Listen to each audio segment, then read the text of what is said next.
समय चार्ल्स शोबर्स का पहले स्टेटस बताइए, क्या वो जिंदा है, क्या है, कहाँ है वो? हाँ, जैसे मैंने गूगल पे सर्च किया है तो चार्ल्स शोबराज पहले यूके में था, तो आजकल फ्रांस वगैरह में कहीं पे है। और उससे पहले नेपाल जेल में रहा है, तो नेपाल जेल से वो बाहर चला गया। बल्कि इनफैक्ट उसको जब मैंने ब्लैक वुरन किताब लिखी थी, जेल से छूटने के बाद उसका मैसेज आया मुझे कि मुझे खुशी है कि आपने स्पिरिचुअलिटी आप में तब भी थी और अब आपकी स्पिरिचुअलिटी जो है ज़्यादा बढ़ गई है, तो मुझे इस बात की बड़ी खुशी है। राइटिंग में उसने दिया ये, व्हाट्सएप पे मैसेज दिया। मैंने कहा अच्छी बात है, चलो याद रख कर रहा है।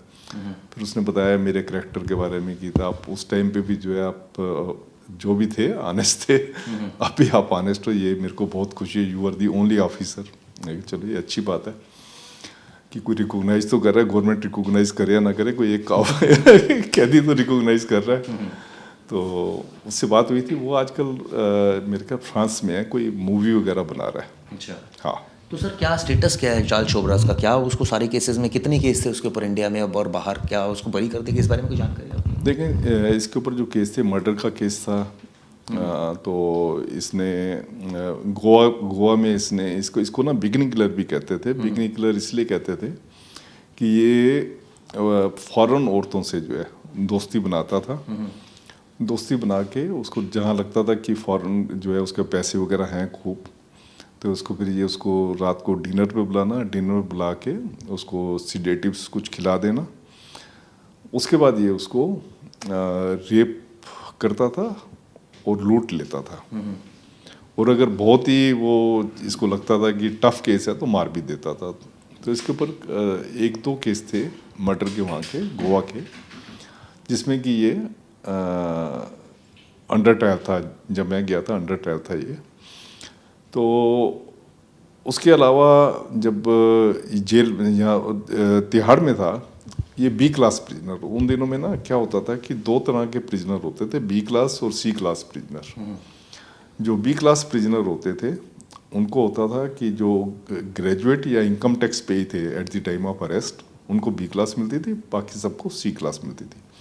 और बी क्लास प्रिजनर्स को काफ़ी फैसिलिटी होती थी कि बी क्लास के जो प्रिजनर होते हैं उनको एक तो मुलाकात जो है, औरों की तो मुलाकात जंगले में होती है जिसमें कि बीच में ग्रिल होती हैं, इनकी मुलाकात जो है फेस टू फेस होती थी। और खाना भी इनका स्पेशल होता था, ब्रेकफास्ट हो गया, 3-4 टाइम का खाना इनका होता था, बटर ब्रेड वगैरह सब चीज़ें इनको जो है उसके हिसाब से मिलती थी। तो फिर बाद में हमने जो है, क्योंकि जो बी क्लास प्रिजनर होते थे वो उन्होंने अपने आप को अलग ही एक कैटेगरी का समझना शुरू कर दिया था। कोई प्रिजनर कोर्ट में पिटीशन लगाता था, वो कहता था कि the prisoner so and so is a B class prisoner. तो कोर्ट ने कहा यार, सुप्रीम कोर्ट की ऑब्जर्वेशन है कि जब एक आदमी अनपढ़ आदमी क्राइम करता है तो उसको तो आप पार्डन कर सकते हो। एक पढ़ा लिखा आदमी कर रहा है जो इनकम टैक्स देता है या ग्रेजुएट है, उसने अगर क्राइम किया है उसको आप बी क्लास देते हो, तो ये तो आप बड़ा अन्याय कर रहे हो आम प्रिजनर के साथ। जब सुप्रीम कोर्ट ने ये ऑब्जर्वेशन दी तो हमने दिल्ली में फैसला किया कि दिल्ली से हम बी क्लास सिस्टम एबॉलिश कर देंगे। तो ये जाके 96-97 में हमने इसको सिस्टम को एबॉलिश कर दिया था।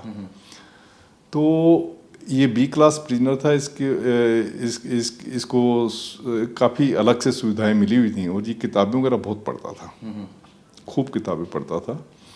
और इसके ऊपर और भी यूपी का भी केस था इसके ऊपर, वाराणसी उसका जो है वाराणसी का भी केस था, वो उसमें भी शायद लूटने का वो था। आप देखें इसका करैक्टर ऐसा था, इसने खुद अपने केस लड़े, सुप्रीम कोर्ट में अपने केस खुद आर्गू किए हैं, और उस टाइम पे जो सीनियर एडवोकेट होते थे वो इसकी हेल्प करते थे। ये कहता था वो साइटेशन निकालो, वो निकाल के देते थे। अच्छा, सुप्रीम कोर्ट जज, हाँ, इतना पढ़ा लिखा था, और ये अपनी मर्जी से वो चलाता था। तो ये इसका करैक्टर था। और जेल में भी ये ना पेटिशनें वगैरह प्रिजनर्स की जो है बनाता रहता, हेल्प करता रहता था। जो पैसे वाले होते थे उनसे पैसे भी लेता था, और जो गरीब होते थे गरीबों की पेटिशनें बनाता था।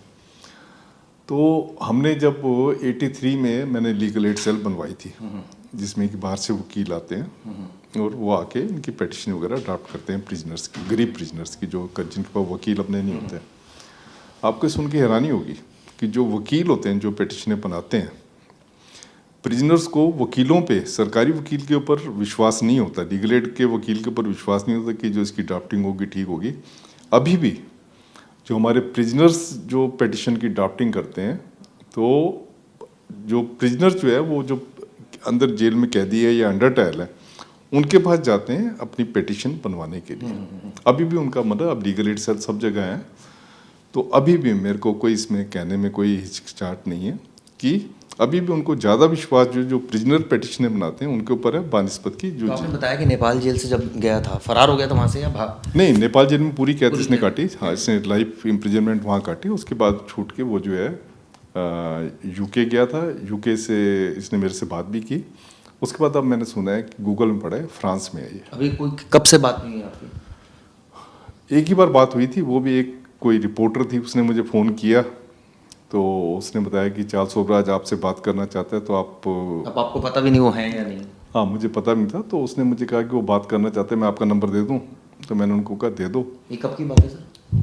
ये कोई 1-1.5 साल पहले की बात हो गई। ओके, तो उससे अब उसके बाद कोई आपकी, उससे पहले भी कोई बात नहीं ना, उससे पहले भी कोई बात नहीं थी, उसके बाद भी कोई बात नहीं। तब वो नया नया यहाँ नेपाल की जेल से छूटा था, ये मेरी बात हुई इससे। चलिए, तो सुनील गुप्ता साहब तो बता रहे थे अपना किस्सा, किस तरह से चार्ल्स शोभराज ने इस मूवी में भी दिखाया किस तरह से शुरुआत में हेल्प की, और अभी तक ये 1.5 साल पहले तक टच में था। हालांकि अब कोई वार्तालाप नहीं है, ऐसा कहा जाता है फ्रांस में, लेकिन अभी इसकी भी कोई कॉन्फर्मेशन नहीं है। ये रिपोर्ट कैसी लगी आप ज़रूर बताइए। धन्यवाद।